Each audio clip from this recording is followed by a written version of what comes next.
BP, sugar, thyroid, obesity, hormone సమస్యలని మందులు లేకుండా నేచర్ మంత్ర ఫుడ్ తో రివర్స్ చేసుకోండి.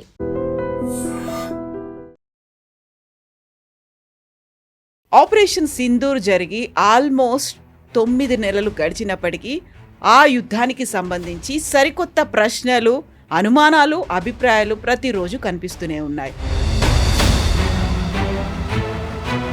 మళ్ళీ చైనా ఎందుకు వచ్చింది, మేమే దీన్ని ఆపేశాము అనేటువంటి మాట ఇంతకాలం తర్వాత చైనా నుంచి కూడా ఒక మినిస్టర్ చెప్పడం అనేది. ఆయుధాలు ఎవరు ఇచ్చారు పాకిస్తాన్కి? China Turkey and China. Air defence systems అంతా చైనా నుంచి వచ్చింది. డ్రోన్స్, మిసైల్ చాలా మటుకు టర్కీ నుంచి వచ్చింది. ఆయుధాలు ఇచ్చిన వాళ్ళు యుద్ధం ఎందుకు ఆపుతారు?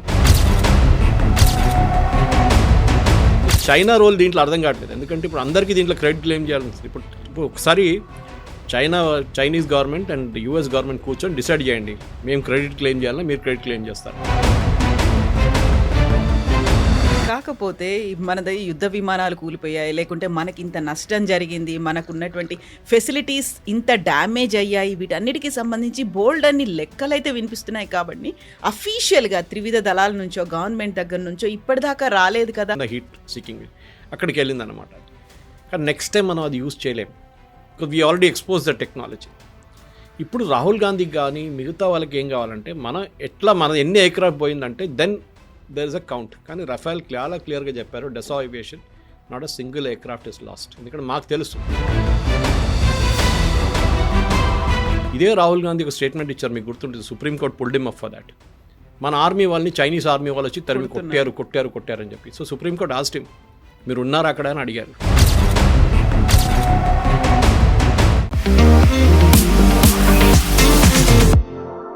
నమస్తే, నేను Kavitha. Welcome to I dream news and నిజాలు.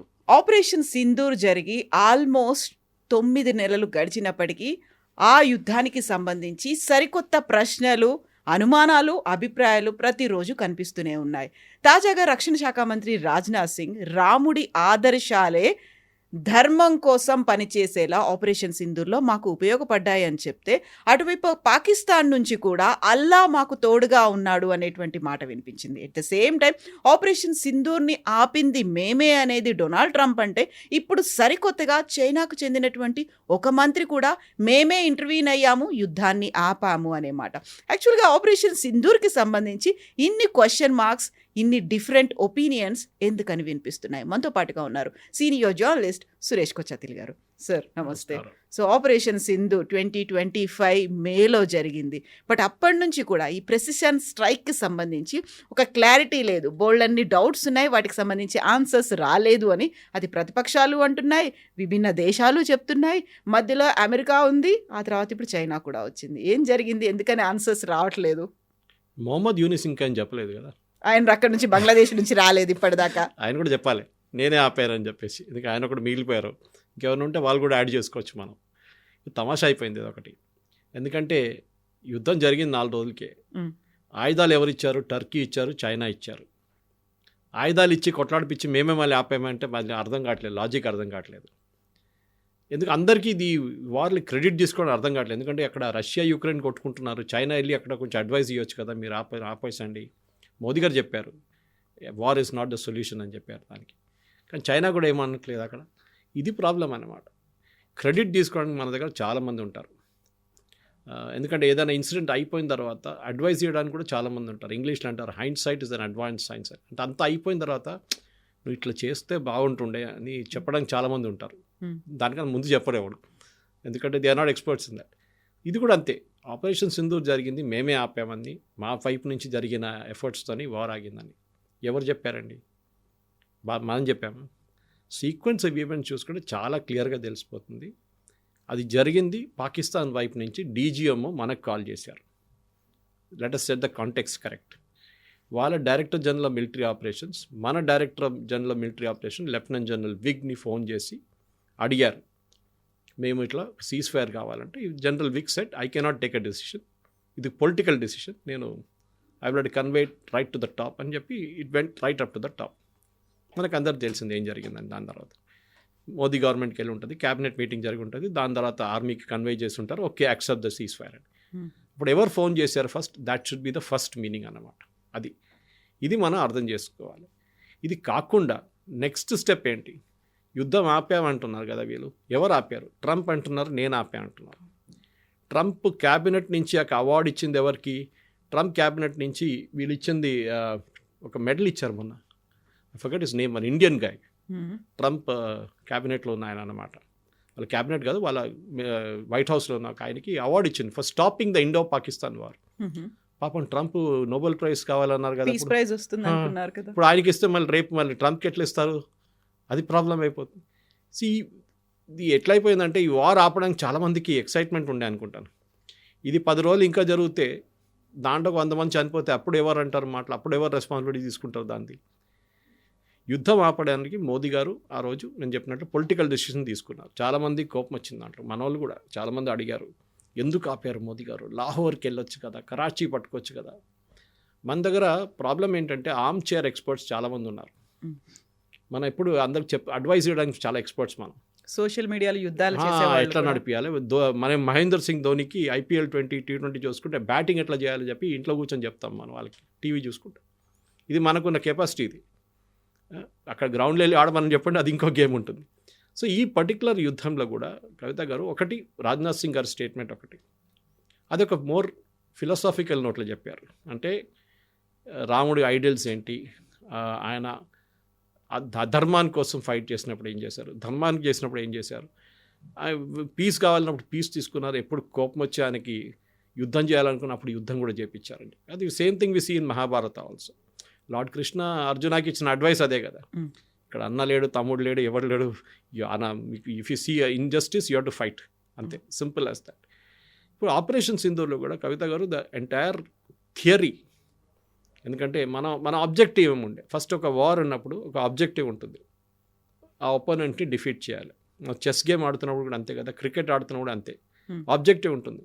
ఈ గేమ్ మనం గెలవాలి, ఈ గేమ్ మనం బ్యాటింగ్ ఫస్ట్ చేస్తే we should win by so many runs, batting second చేస్తే we should win by so many wickets. ఇదొక ఏం ఉంటుంది టీమ్ది. దాన్ని బట్టి పిచ్ కానీ దాని తర్వాత బ్యాటింగ్ టాస్ కానీ ఎప్పుడు వచ్చినా దాన్ని ఏం చేయాలని డిసైడ్ చేస్తారు, స్ట్రాటజీ ఉంటుంది, బ్యాటింగ్ లైనప్ మొత్తం అంతా ఉంటుంది దాంట్లో. ఈ ప్రాబ్లం ఎక్కడ వస్తుందంటే ఈ ఆపరేషన్ సింధూర్లో మన first objective was to hit the terrorist base camps. మనకి 29 టెర్రరిస్ట్ బేస్ క్యాంప్స్కి మన దగ్గర డేటా ఉండే అని చెప్పి మినిస్ట్రీ చెప్పారు. మినిస్ట్రీలో బ్రీఫింగ్లో వచ్చింది చాలా క్లియర్గా. దాంట్లో మనం 8 సెలెక్ట్ చేసాం, 8 సెలెక్ట్ చేసి కొట్టాం, కరెక్ట్గా దాని మీద వెళ్ళి పడ్డది, ఇంక్లూడింగ్ ముద్రికే మిగతా ప్లేస్లన్నీ. కానీ దాని తర్వాత మనం ఏమన్నాం, that we're stopping the war అని చెప్పలేదు, అయిపోయింది. మాకు లిమిటెడ్ ఆబ్జెక్టివ్ ఉండే, we want to do only this. ఆ limited objectives we achieved. Terrorist camp destroy చేసాం, ఇక్కడ మీరు ఏం చేయకండి, మేము కూడా ఏం చేయం. కానీ పాకిస్తాన్ ఏం చేయాలి, మన టెర్రరిస్ట్ క్యాంప్ని కొట్టాలి వాళ్ళు. మన దగ్గర టెర్రరిస్ట్ క్యాంప్స్ ఉందా? లేదు, వాళ్ళ వైపు ఉంది కదా ఉంటుంది. సో వాళ్ళు ఏం చేశారు, మన మిలిటరీ అసెట్స్ మీద, మన క్యాపిటల్ అసెట్స్ మీద కొట్టడానికి ట్రై చేశారు. అది మనం we are stopped it through S-400 కానీ మిగతా ఆకాశ్ మిసైల్స్ ఆపేసుకున్నాము. 3rd డే వెయిట్ చేసి 4th డే పొద్దున మనం వాళ్ళని మొత్తం వాళ్ళ ఎయిర్ ఫోర్స్ బేస్ అన్ని ధ్వంసం చేసాం, వాళ్ళ అవాక్స్ని కొట్టాం, అన్నీ చేసాం. దాని తర్వాత immediately we call for a cease fire. చాలా సింపుల్. ఇప్పుడు దాంట్లో ప్రెసిడెంట్ ట్రంప్ ఏం చెప్పారంటే, నేను ఫస్ట్ ఫోన్ చేశాను చెప్పారు. తర్వాత when Modi ji made it very clear, ఎవరు ఫోన్ చేయలేదు, ఇన్ఫ్యాక్ట్ ట్రంప్ ఫోన్ చేశారు కానీ నేను ఫోన్ ఎత్తలేదు అని చెప్పారు. బట్ ట్రంప్ ఆ తర్వాత రీట్రేట్ చేశారు, నేను టారిఫ్లను ఇంకా పెంచుతా అన్నాను, 250% పెంచుతా అంటే భయపడిపోయి వాళ్ళు ఆపేశారు అనే మాట కూడా అన్నారు. అది ఇప్పుడు ఎట్లయిపోయిందంటే ఏదన్నా నేను క్లెయిమ్ చేయొచ్చు, 500 అని కూడా చెప్పొచ్చు కదా, 250 ఎందుకు ఆపారు నాకు అర్థం కావట్లేదు. అది ఎందుకు భయపడాలి? మనం టారిఫ్ పెడతానంటే మనకు యుద్ధం ఆపేస్తామా? మనం గెలుస్తున్న యుద్ధాన్ని ఏం చేస్తాం మనం? ఇప్పుడు we will fight till the end. మనం టెర్రరిస్ట్ క్యాంప్ని కొట్టాలి, టెర్రరిస్ట్ క్యాంప్ కొట్టాం. కానీ అది కాదు కదా ఇక్కడ ప్రాబ్లం ఎక్కడ వచ్చిందంటే క్రెడిట్ క్లెయిమ్ చేయడానికి. ఎందుకంటే Trump is a character like that. ఆయన ఒక real estate professional, real estate man అని చెప్పొచ్చు. ఆయన డీల్ చేస్తాడు, ఇది ఇక్కడ పెట్టి నేను ఇస్తున్నాను, నాకే ఇస్తా చెప్పు, ఇది అట్లా మాట్లాడతా. లాంగ్వేజ్ వాళ్ళది అట్లా ఉంటుంది, రియల్ ఎస్టేట్ వాళ్ళది. ఇది కూడా అదే లాంగ్వేజ్ మాట్లాడుతున్నాను. నేను సీజ్ ఫైర్ ఆఫర్ చేశాను, సీజ్ ఫైర్ కాకపోతే ఇది చేస్తా అని చెప్పాను, దానికోసం అట్లా జరిగింది. ఒక మెచ్యూర్ పొలిటికల్ లీడర్ ఎప్పట్లో మాట్లాడదు. చూడండి, మేము మాట్లాడాము వాళ్ళతోని, ఇద్దరితో ఎక్స్ప్లెయిన్ చేసాము, యుద్ధం ఆపితే బాగుంటుంది, ఇది ఇంకా ముందుకెళ్తే చాలామందికి ప్రాబ్లం వస్తుంది, వీ టాక్డ్ అబౌట్ ఇట్ అని చెప్పొచ్చు. దాంట్లో అన్నిటికంటే ఇంపార్టెంట్ కవిత గారు ఎవరికి ఫోన్ చేశారు చూడండి, పాకిస్తాన్ వైపు ఎవరికి ఫోన్ చేశారు? The Trump himself side Asim మునీర్కి ఫోన్ చేశారు, ఆర్మీ చీఫ్కి. మీరు ఇండియా వైపున ఎవరికి ఫోన్ చేశారు? ఫస్ట్ మోదీ గారు ట్రై చేశారు, మోదీ గారు దొరకకపోతే then they spoke to Ajit Doval. చూడండి పొలిటికల్ డిసిషన్ మేకింగ్. అక్కడ ఆర్మీ చీఫ్ ఫోన్ చేశారు, షబాజ్ షరీఫ్ కాదు. బికాజ్ వాళ్ళకి తెలుసు వాళ్ళ కంట్రీ ఎవరు నడిపిస్తున్నారు. Pakistan runs because of army and Allah, simple as that. అక్కడ పాకిస్తాన్లో ఆర్మీ నడిపిస్తారు, దాని తర్వాత వాళ్ళ రిలీజన్ వస్తుంది నెక్స్ట్. సో వాళ్ళు ఫోన్ చేసి షబాజ్ షరీఫ్కి ఫోన్ చేశారు, చేయకుండా అసీం మునీర్కి ఫోన్ చేశారు. అసీం మునీర్ న్యాచురల్ షబాజ్ షరీఫ్ దగ్గర చెప్పుంటారు, వాళ్ళు సీజ్ ఫైర్ అడుగుతున్నారు, సీజ్ ఫైర్ తీసుకోమంటే ఏం చెప్తారు? ఇన్ఫార్మ్ డీజీఎంఓ అంటారు. వాళ్ళ డీజీఎంఓకి చెప్పారు, ఆయన మనకు. So this is a sequence అనమాట. దాంట్లో దుంకి క్రెడిట్ తీసుకోవడము, మళ్ళీ మొన్న మెడల్ ఇవ్వడం, ఇంకొక ఆయనకి మెడల్ ఇచ్చాడు దానికి. దాని తర్వాత చెప్పారు కదా 7 ఎయిర్క్రాఫ్ట్లు కొట్టుపడేసాను. ఇవాళ దగ్గర ట్రంప్ చెప్పట్లేదు ఎవరు ఎయిర్క్రాఫ్ట్లు అని చెప్పేసి. రఫేల్ కూడా కూలిపోయింది అనేది కూడా ట్రంప్ కూడా చెప్పారు కదా అదే మాట. ప్రతి రఫేల్కి ఒక కీ ఉంటుంది. కీ అంటే మన నార్మల్ ఫిజికల్ కీ కాదు, ఒక డిజిటల్ కీ ఉంటుంది. కోడ్ వర్డ్ కాదు, అప్గ్రేడేషన్ ఆఫ్ సాఫ్ట్వేర్ కోసం. అది మనకి ఫస్ట్ సెట్ ఆఫ్ ఎయిర్క్రాఫ్ట్లు 36 ఎయిర్క్రాఫ్ట్లో Dassault aviation, that's a parent company, మనకు సైన్ చేసిన కాంట్రాక్ట్లో చిన్న ఒక లోపం ఉండేది. They didn't give us a key for it. ఈ కీతోని మీరు మీ మిసైల్స్ సిస్టమ్ కూడా అప్గ్రేడ్ చేసుకోవచ్చు. అంటే మీ వింగ్స్ కింద ఉన్న మిసైల్ లోడ్ చేయడానికి పాడ్స్ ఉంటుంది.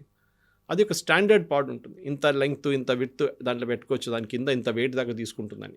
మీరు ఎక్సెస్ పెట్టలేదు కదా, వింగ్ పడిపోయి వింగే ఇరిగిపోతుంది. అది దానికి మార్చడానికి కూడా ఈ కీ కావాలి మనకి, సాఫ్ట్వేర్ కీ. అది మనకి ఇవ్వలేదు. కానీ అక్కడ కూర్చొని డసా ఏవియేషన్కి మన దగ్గర ఉన్న ఎయిర్క్రాఫ్ట్ ఎక్కడుందని కూడా చెప్పగలరు వాళ్ళు. మన జీపీఎస్ లాగా, just like GPS we can say where did you park your car yesterday. వాళ్ళ దగ్గర డేటా ఉంటుంది.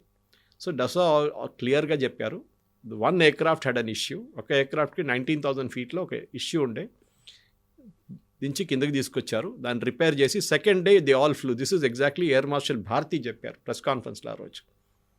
Next day all our pilots flew అని చెప్పారు. అది all is very important. All word is చాలా, ఎందుకంటే మీడియాలో మనం ఒకసారి మిస్ అయిపోతాం అది. కానీ all our pilots flew the next day అన్నమాట. We didn't lose a single pilot. ఎందుకంటే మన దగ్గర కవిత పాకిస్తాన్ లాగా కాదు. ఒక ఎయిర్క్రాఫ్ట్ కూలి కింద పడితే వీడియో తీసుకోవడానికి 10 మంది ఉంటారు. ఊరోళ్ళు, ఆ పక్కన ఉన్న వాళ్ళు అందరి దగ్గర మొబైల్ ఫోన్ ఉంటుంది. ఆ పైలట్కి ఏమైనా అయిందనుకొని దానికి సపోజ్ ఈ పాస్ట్ అవే, ఆయన చనిపోతే పెద్ద ప్రాసెస్ ఉంటుంది, దానికి ఫ్యూనరల్ ఉంటుంది, స్టేట్ ఫ్యూనరల్ ఉంటుంది, అన్నీ చేస్తారు వీళ్ళు, మిలిటరీ ఆనర్స్ ఉంటుంది. మనం ఏం చూడలేదు అది. మన దాంట్లో కార్గిల్ వార్లో కూడా చూడండి, పాకిస్తాన్ వాళ్ళు వాళ్ళ చనిపోయిన సైనికులు తీసుకెళ్ళలేదు, వాళ్ళు డెడ్ బాడీ అక్కడే పడేసి వెళ్ళిపోయారు వాళ్ళు. No army will do it. ఒక ప్రొఫెషనల్ ఆర్మీ ఫోర్సెస్, ఆర్మీ అంటే ఫోర్సెస్, ఎవరు వాళ్ళ సోల్జర్స్ని అక్కడ పడేశారు. లెఫ్టినెంట్ కాలియా కోసం మన ఎన్ని రోజులు ఆయన బాడీ కోసం, వాళ్ళ టీం బాడీ కోసం మనం దేవులాడు 45 రోజుల తర్వాత దొరికింది మనకు ఆ బాడీ. అది lieutenant Kalia was the first person to be killed in Kargil war. ఇది చాలా ఇంపార్టెంట్. సో మన దగ్గర ఉన్న ప్రొఫెషనల్ ఆర్మీ సిస్టమ్ పాకిస్తాన్లో లేదు. Pakistan army is politicized. వాళ్ళు ఫస్ట్ ఏం చేస్తారు, ఆర్మీలో ఒక మీరు మేజర్ జనరల్ లెవెల్లో రాగానే లండన్లో ఒక పెద్ద ఇల్లు తీసుకుంటారు, దానికి ఏజెంట్లు ఉంటారు డబ్బులు కట్టడానికి రెడీగా. Pakistan army totally compromise. So మేము వార్ ఆపాము, మేము చెప్పాము, దానికోసం ఇండియా ఆపేశారు. ఇదే ఆయన థాయిలాండ్లో ట్రై చేసిండు, థాయిలాండ్ కంబోడియా కొట్టుకుంటే మేము వెళ్ళి చెప్పేసాము ఆపేసేయండి అని చెప్పి అందరూ ఆపేశారండి. మళ్ళీ మొదలైంది, మళ్ళీ అన్నాడు మేము పంపిస్తున్నాం మనుషులని చెప్పాడు, వాళ్ళు మళ్ళీ కొట్టుకున్నారు. మొన్న సుడాన్లో అదే జరిగింది. సుడాన్ నుంచి ఎవరో ఇద్దరిని తీసుకొచ్చి వైట్ హౌస్లో కూర్చోబెట్టి సంతకం చేయించాడు. తర్వాత అడిగితే వాడెవడు నాకు తెలియదు, వీడెవడు నాకు తెలియదు అంటారు వాళ్ళిద్దరు. So who are those 2 people, god only knows. ఈ ఇమేజరీ కోసం, ఫోటో ఆప్ అంటాం చూడండి మనం, ఫోటో ఆప్ కోసమే ట్రంప్కి ఇది అన్ని చేస్తారన్నమాట. ఆయనకి కావాల్సింది that he wants photo opportunities. దానికోసం ఎవరినైనా తీసుకొచ్చి అక్కడ కూర్చోబెట్టి సంతకం చేయడం, నేనే చేశాను అన్ని, నేనే అన్నీ ఆపాను, యుక్రెయిన్ రష్యా వార్ నేనే ఆపాను. ఓకే, ఏ లోకంలో ఎక్కడ యుద్ధం రోడ్డు మీద ఇద్దరు కొట్టుకుంటే కూడా వాళ్ళు నేనే ఆపాను అని చెప్పడానికి ట్రంప్ చాలా పెద్ద ఛాంపియన్ అన్నమాట. ఇప్పుడు మళ్ళీ చైనా ఎందుకు వచ్చింది, మేమే దీన్ని ఆపేసాము అనేటువంటి మాట ఇంతకాలం తర్వాత చైనా నుంచి కూడా ఒక మినిస్టర్ చెప్పడం అనేది? మీరు ఆలోచించండి కవిత గారు, ఆయుధాలు ఎవరు ఇచ్చారు పాకిస్తాన్కి? Turkey and China. Air defence systems అంతా చైనా నుంచి వచ్చింది. డ్రోన్స్, మిసైల్స్ చాలా మటుకు టర్కీ నుంచి వచ్చింది. ఎయిర్క్రాఫ్ట్ J-15, J-17 చైనా వాళ్ళు ఇచ్చారు. ఆయుధాలు ఇచ్చిన వాళ్ళు యుద్ధం ఎందుకు ఆపుతారు? అది 2 కూలి పడితే ఇంకా 2 తీసుకుంటారు కదా మా దాన్ని అనుకుంటారు. 10 డ్రోన్లు యూజ్ చేసుకుని ఇంకా 10 అడుగుతారు కదా మన దారిని. సో చైనా రోల్ దీంట్లో అర్థం కావట్లేదు. ఎందుకంటే ఇప్పుడు అందరికీ దీంట్లో క్రెడిట్ క్లెయిమ్ చేయాల్సి ఉంటుంది. ఇప్పుడు ఒకసారి Chinese government and US government కూర్చొని డిసైడ్ చేయండి, మేము క్రెడిట్ క్లెయిమ్ చేయాలా, మీరు క్రెడిట్ క్లెయిమ్ చేస్తారని. ఎందుకంటే వీళ్ళు ఇప్పుడు నేను అదే చెప్పాను, మొహమ్మద్ యూనిస్ ఇంకా క్లెయిమ్ చేయలేదు, మా బంగ్లాదేశ్ వాళ్ళు కూడా రేపు చెప్తారు మేమే ఆపాము ఇదంతా యుద్ధం అని చెప్పేసి. అందరికీ ఇదొక్కటే యుద్ధం ఉందండి, అందరు క్లెయిమ్ చేస్తున్నారు. అక్కడ పక్కన రష్యా యుక్రెయిన్ పిచ్చోళ్ళ కొట్టుకుంటున్నారు. అక్కడ వెళ్ళి ఆపండి కొంచెం, వాళ్ళకి చెప్పండి ఎందుకు ధైర్యం చేయలేక. 1,00,000 మంది అక్కడ చనిపోయారు, 1,00,000 మంది ఇక్కడ చనిపోయారు అంటారు. బాక్సింగ్ రింగ్లో లాస్ట్ 14th రౌండ్లో ఎట్లా ఉంటారు చూడండి, మొత్తం టైర్డ్ అయిపోయి కింద పడిపోయారు, ఆ పరిస్థితికి వచ్చేసారు ఇద్దరు. అప్పుడు కూడా నడుస్తుంది యుద్ధం, అక్కడ ఆగట్లేదు. సో ఈ క్రెడిట్ క్లెయిమ్ చేయడంలో చైనీస్ వాజ్ రియలీ లాఫబుల్. ఎందుకంటే అర్థం కాదు. అప్పుడు ట్రంప్ మళ్ళీ కూడా మనం ఒక బెనిఫిట్ ఆఫ్ డౌట్ ఇవ్వచ్చు, కానీ ఈ చైనీస్ వాళ్ళు ఎక్కడి నుంచి వచ్చారు, వాళ్ళకి ఏం దీంట్లో లాజిక్ ఎక్కడ, వాళ్ళకి మనతో మాట్లాడడానికి first of all China doesn't have proper diplomatic relations మనతో, చైనాతో ఇప్పుడు దాకా లేకుండే. యుద్ధం తర్వాతనే కదా SCO సమ్మిట్ జరిగిన తర్వాతనే కదా అంతా మనం కొంచెం డెవలప్ చేసాం. వాళ్ళ దగ్గర వీసాలు కూడా ఇవ్వట్లేదు చాలా సంవత్సరాల నుంచి మన వాళ్ళు చైనీస్ ఆఫీషియల్స్కి. ఈ పరిస్థితిలో కవిత గారు చైనా చేసిందని చెప్పి ఇట్స్ లాఫబుల్, US చెప్పింది దానికన్నా పెద్ద జోక్ అది. మనం అన్ని లైట్ తీసుకోవాలి. మోదీ గారు పార్లమెంట్లో స్టేట్మెంట్ ఇచ్చారు. నిన్న కూడా ఒక ట్వీట్ చూసాను నేను, ఏదో కాంగ్రెస్ స్పోక్స్ పర్సన్ది జయరాం రమేష్ గారు. అది ఏంటి చైనా చెప్పారు, మీరు క్లారిఫై చేయాలి. ఎందుకు చేయాలండి? అన్నీ రోడ్డు మీద నడుస్తుంటే ఏనుగు పోతుంటే వెనక కుక్కలు మొత్తునే ఉంటుంది, ఏనుగు చూస్తుందా, ఎందుకు చూస్తున్నావు అని చెప్పి అడుగుతుందా? ఏనుగు పాటు చూసుకుంటే వెళ్ళిపోతుంది. కాకపోతే మనది యుద్ధ విమానాలు కూలిపోయాయి, లేకుంటే మనకి ఇంత నష్టం జరిగింది, మనకు ఉన్నటువంటి ఫెసిలిటీస్ ఇంత డ్యామేజ్ అయ్యాయి, వీటన్నిటికీ సంబంధించి బోల్డ్ అన్ని లెక్కలైతే వినిపిస్తున్నాయి. కాబట్టి అఫీషియల్గా త్రివిధ దళాల నుంచో గవర్నమెంట్ దగ్గర నుంచో ఇప్పటిదాకా రాలేదు కదా. సర్జికల్ స్ట్రైక్ సమయంలో కూడా క్లారిటీ ఇవ్వలేదు, ఈ ప్రెసిషన్ స్ట్రైక్ ఆపరేషన్ సింధూర్ సమయంలో కూడా క్లారిటీ అనేది మిస్ అవుతుంది. కాబట్టి వేరే దేశాలు దీన్ని క్లెయిమ్ చేస్తున్నాయి, మనం ఎందుకు ట్రాన్స్పరెంట్గా లేము అనేది కదా క్వశ్చన్ అక్కడ. ఇప్పుడు ఇజ్రాయెల్ గాజా వార్ జరిగిందండి. ఇజ్రాయెల్లో ఉన్న ఏదైనా ఆపోజిషన్ లీడర్ క్లెయిమ్ అడిగారా ఎంతమంది మన వాళ్ళు చంపేశారు, ఎంతమంది వాళ్ళ వైపు నుంచి చనిపోయారు అని డీటెయిల్స్ అడిగారా? ఎవరు అడగరు. A professional army details A party అడగరు. ఎందుకంటే ఇదే యుద్ధం మన రేపు మళ్ళీ మొదలు కావచ్చు. దానికోసం సర్జికల్ స్ట్రైక్లో జరిగినప్పుడు మనం ఎట్లా చేసామని చెప్పి ఎప్పుడు చెప్పాం మనం, because next time Pakistan will be careful. ఇప్పుడు మన రఫాల్లో మనం ఏం చేసామని మన అందరికీ తెలుసు. వీ యూజ్డ్ డెకాయ్ ఎయిర్క్రాఫ్ట్ వెనుక ఇంకో చిన్న ఎయిర్క్రాఫ్ట్ పెట్టుకున్నాం మనం, డెకాయ్ ఉండేది.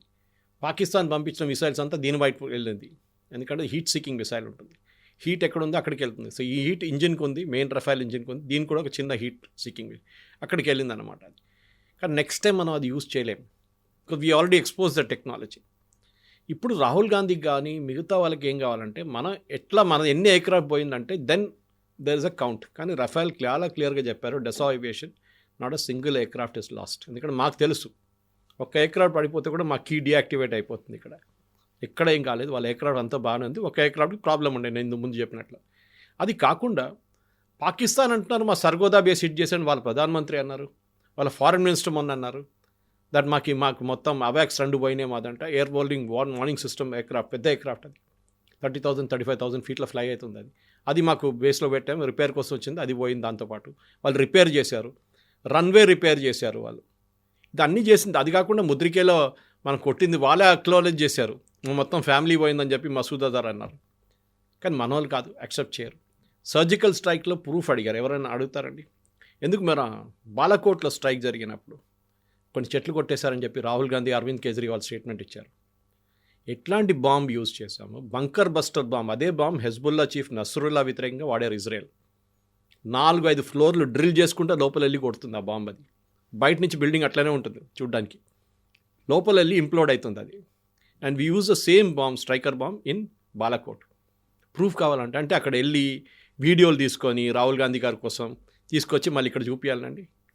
రేపు మనకి first of all we are shot from the air. ఏముంటుంది షాట్? అది మనకు విజిబిలిటీ ఉంటుంది, బాంబ్ వచ్చి ఉంటుంది, షాట్ ఉంటుంది అంతే. మనం we don't want to show. వాళ్ళు అక్నాలెడ్జ్ చేస్తున్నారు. దాని తర్వాత ఆ ఏరియా నుంచి ఈ పర్టికులర్ బాలాకోట్ అని చెప్పే ప్లేస్లో ఒక ట్రైనింగ్ సెంటర్ ఫర్ టెర్రరిస్ట్, అందరికి తెలిసింది అది, వాళ్ళు కూడా అక్నాలెడ్జ్ చేశారు. దాని తర్వాత అక్కడి నుంచి ఒక్కడు బయటికి రాలేదు. నెక్స్ట్ 3 days వీళ్ళు శాటిలైట్ పిక్చర్స్ చూసుకున్నారు. దాని తర్వాత బిల్డింగ్ మొత్తం కొట్టుపడేశారు పాకిస్తాన్ ఆర్మీ. ఎందుకు? Because they suffered substantial damage inside. Building pillars అని పోయి ఉంటుంది. ఇది నేను చూపించాలి, ప్రూఫ్ ఇవ్వాలి, అది చేయాలంటే ఇట్స్ నాట్ పాసిబుల్. ఒక ప్రొఫెషనల్ ఒసామా బిన్ లాదెన్ చంపారండి US ఆర్మీ. సీల్స్ వాళ్ళు చేశారు అటోబాబాద్లో. దాని తర్వాత అట్ సీ బరీ చేశారు. అట్ సీ అంటే వాళ్ళు ఏం చేస్తారంటే బేసిక్లీ సింపుల్ లాంగ్వేజ్ చెప్పాలంటే పెద్ద పెద్ద రాళ్ళు కట్టేసి కాలు చేతులు కట్టేసి సముద్రంలో పడేస్తారు. వాళ్ళది బయటికే రావు. అది ఎక్కడ పడేసారో వాళ్ళకే తెలుసు. ఎందుకంటే they don't want to make a memorial for him. Like వాడికి వాళ్ళ ఫ్యామిలీ వాళ్ళకి ఎవరికి ఇస్తే పెద్ద మెమోరియల్ కడతారు.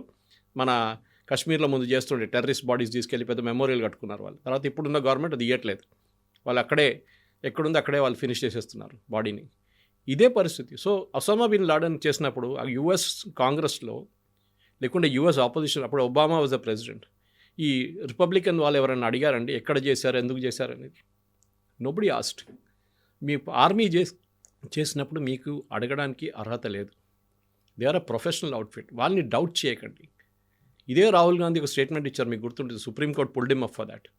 మన ఆర్మీ వాళ్ళని చైనీస్ ఆర్మీ వాళ్ళు వచ్చి తరిమి కొట్టారు అని చెప్పి. సో సుప్రీంకోర్టు ఆస్క్డ్ హిమ్, మీరు ఉన్నారా అక్కడ అని అడిగారు. ఎట్లాంటి స్టేట్మెంట్ చేస్తారు? వీఆర్ డిమోటివేటింగ్ అర్ ఆర్మ్ ఫోర్సెస్ అన్నారు. కరెక్ట్. వాళ్ళు కష్టపడి -30 -40 డిగ్రీస్లో పని చేస్తున్నప్పుడు మీరు పని చేయట్లేదంటే వాళ్ళకి ఎట్లా అనిపిస్తుందండి? This is where the professionalism must come in. మీరు ఒక లీడర్ ఆఫ్ అపోజిషన్ అన్నప్పుడు ఒక కొంచెం మెచ్యూరిటీ ఉండాలి మీ దాంట్లో. మీకు ఏదైనా అడగాలంటే ప్రైవేట్గా వెళ్ళి రాజ్నాథ్ సింగ్ గారు అడగండి, ఆయన బహుశా మీకు ఇవ్వచ్చు. కానీ పబ్లిక్లో ఒక ప్రెస్ కాన్ఫరెన్స్ పెట్టి లేకుంటే పార్లమెంట్లో అడిగి ఎన్ని ఎకరాఫ్ పోయింది చెప్పారు. అదే స్టేట్మెంట్ పాకిస్తాన్ టెలివిజన్లో రిపీట్ చేస్తున్నారు. పృథ్వీరాజ్ చౌహాన్ చెప్పారు, కాంగ్రెస్ లీడర్. అదే స్టేట్మెంట్ పాకిస్తాన్ టెలివిజన్లో పండుగ చేసుకున్నారు వాళ్ళు. This is the problem. మన దేశంలో మన ఆర్మీకి ఉన్న, మీరు అదే టైంలో చూడండి, బంగ్లాదేశ్ వార్ టైంలో Vajpayee praised Indira Gandhi, saying she did a good job. అప్పుడు అందరూ they were all united. Even 1962 వార్లో ఎక్సెప్ట్ ఫర్ కమ్యూనిస్ట్, మిగతా అందరూ ఆల్ ఇండియన్ పొలిటికల్ పార్టీస్ గవర్నమెంట్తో ఉన్నారు. ఓడిపోయినా కానీ అప్పుడు ఓడిపోయాం మనం. 62-65 we lost because thanks to Nehru. కానీ వీఆర్ స్టిల్ దేర్, పొలిటికలీ మెచ్యూర్గా ఉన్నాం అప్పుడు కూడా. ఇది చూడండి, 71 వార్లో మనం బంగ్లాదేశ్లో how many people we lost? ఎన్ని ఎయిర్క్రాఫ్ట్ పోయిందండి? 171 aircraft we last more than 1500 soldiers.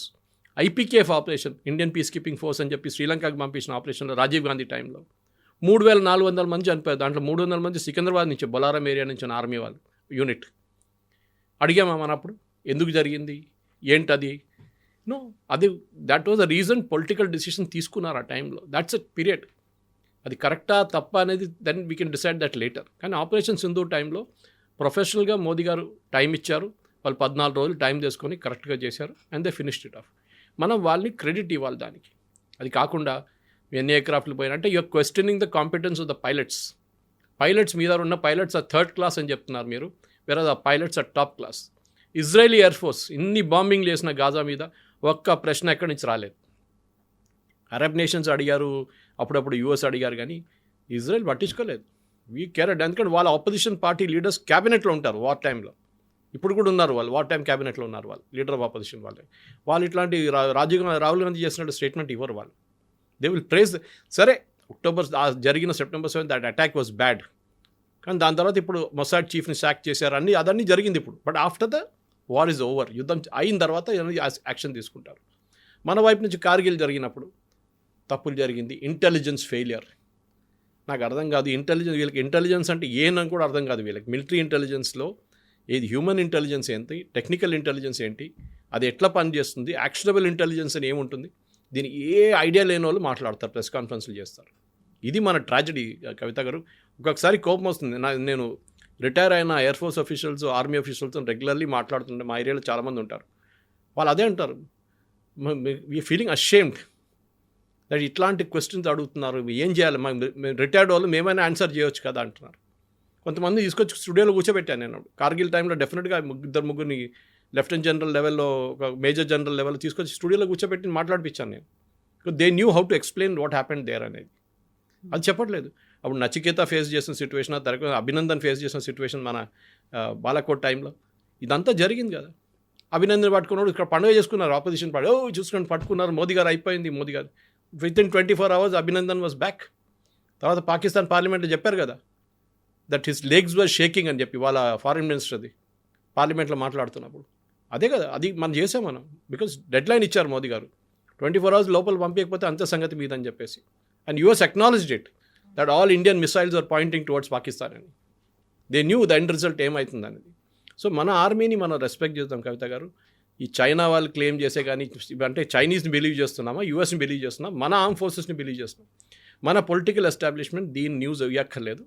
Army has given, general Chauhan చాలా డీటెయిల్ స్టేట్మెంట్ ఇచ్చారు, ఎయిర్ ఫోర్స్ చీఫ్ మాట్లాడారు దీని గురించి. అది కాకుండా నేవల్ నేవల్ ఆపరేషన్స్ చాలా కన్స్ట్రైన్డ్గా ఉన్నాయి, వాళ్ళది ఎక్కువ చేయలేదు వాళ్ళు.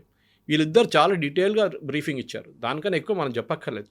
Some things cannot be said, చెప్పకూడదు కూడా ఏం జరిగింది వార్ ఫ్రంట్లో అని.